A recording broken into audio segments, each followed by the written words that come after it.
And you're coming here with sort of good news, I guess, for people who have been following what you do. You could be launching your stablecoin a bit faster than most people thought. Well, we've always been kind of consistent that we're going to do everything we can to launch this year. Everything Ripple does is in conjunction with regulatory approval, licensing, and so a key issue that we will continue to make sure we are partnered with U.S. regulators before we go live with the stablecoin.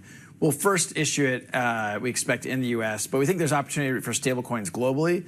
And certainly Japan, as you, I think, probably know, they approved some legislation a year ago that came into effect this year. And so there's a process underway now to do stablecoins here in Japan as well. Yeah, I want to talk about that. But when we're talking about the U.S., we're talking about a matter of weeks for this launch.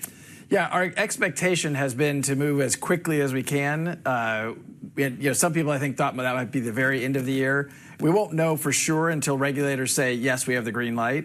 But we're optimistic. We acquired a company called Standard Custody, which had a New York DFS trust license. And there's a process you go through to kind of transfer that and how it's going to be used. We've had a great partnership with the New York DFS, Department of Financial Services, through a BIT license we've had for many years. And we'll continue to partner with them and work through that with them before we go live. Tell us a little bit about the use case. How does this really differentiate from your token itself? Because that's also been talked about, a payment system, right? Right. We've always used XRP, the digital asset that's kind of native to our technology stack. We've used that as a bridge asset to transfer money across borders. What we have found is that stablecoins, particularly US dollar stablecoins, has gone from a pretty small market to today it's about $170 billion worldwide. And people think that that may end up being 2 to 3 trillion in about 5 years.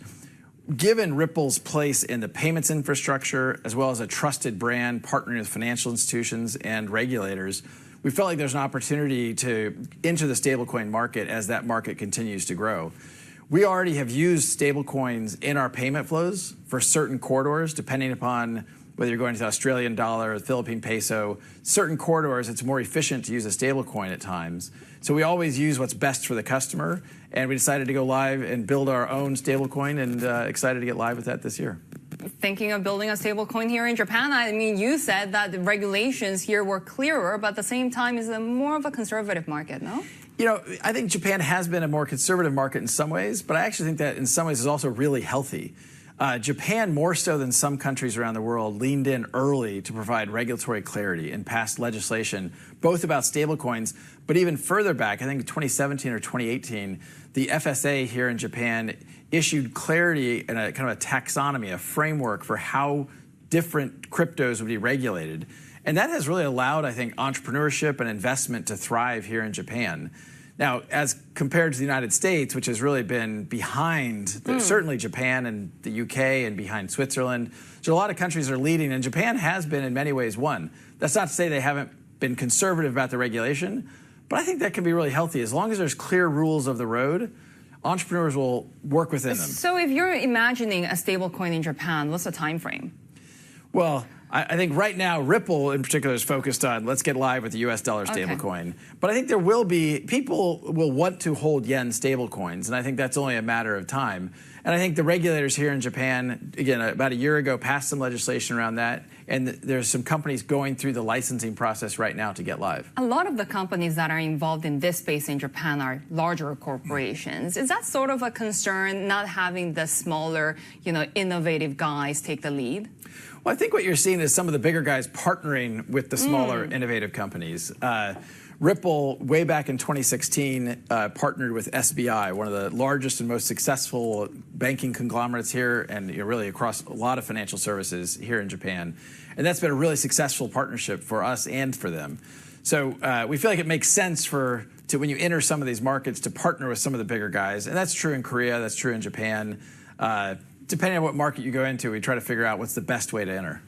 Especially here in Japan, we've talked about regulation being a bit more clear, but also the government has been very active in setting those regulations. At the same time, we're headed towards a presidential election for the ruling Liberal Democratic Party. Do you have any views on the potential that this market could change? Well, actually, while I've been here in Japan, I've met with regulators, I've met with the FSA, I've met with elected representatives, and what I've heard consistently is a desire to lean into these technologies. I think the environment here from a macro point of view has been very pro-innovation. And this helps create job growth. It helps, even getting the economy kind of jump-started. And what has been a little bit deflationary, I think some of these assets can actually be used to address that and provide some balance in how pricing across different jurisdictions occurs. You're even encouraged as an outsider because some of these markets in Asia can tend to be very insular. Yeah, I think historically that's been my impression. I will tell you, I have felt incredibly warm welcomes across the board. With the FSA, with elected representatives, they want to see technologies like this embraced and adopted, whether it's crypto and blockchain or AI. That's a consistent message I heard in all of my meetings over the last day or two. Does that really contrast to what you're feeling in the U.S., the warmth and embrace? It's a sad reality. I chuckle about it, but it's frustrating. I grew up in the United States. A majority of Ripple's employees are based in the United States today, but our number of employees we hire outside the United States has grown dramatically. I was going to say, how big is that? So we have about 900 employees globally. 75% of our hiring has been non-U.S., in part because of exactly what you're talking about. The U.S. has been pretty hostile towards crypto. The Biden administration, frankly, has taken a pretty negative view, and that has meant this kind of regulation through enforcement. The United States SEC has sued a lot of companies in the space. And rather than doing the hard work that the Japanese regulators have done, of codifying and creating a framework, they've just sued people. That's not a really great way to regulate an industry. Do you think that would change if we have the more overtly crypto-friendly Trump administration coming back in? Well, I don't know who's going to win. I think regardless of who wins, you're going to see new leadership at the United States Securities and Exchange Commission, and that will be, I think, an important changing of the guard. Now, Trump and the Republicans clearly have leaned into being very pro-crypto. I view crypto and blockchain as a very bipartisan. You shouldn't care about a technology depending upon what party you're from. I think being pro-innovation and pro-job growth makes sense on both sides of the aisle. So it's almost like saying I'm a Republican, I'm anti-email, but I'm a Democrat, I'm pro-email. Like, that doesn't make sense. It's how you use them. At least for the time being, though, given that there is that lack of clarity, given that, they're pro and anti-email. Yeah. No U.S. IPO. At least for now. No, we don't have any. That's not our horizon. We're frankly very lucky to have a very strong balance sheet. We've made acquisitions. We bought a custody company last year for $250 million US. We've done stock buybacks to our private shareholders. But going public in the United States when the SEC isn't a big fan of crypto and certainly Ripple even specifically, I don't think that's in the cards anytime soon. So where is all of that money coming from? Like, how much of that ratio comes from overseas, especially Asia? I don't know the exact ratio.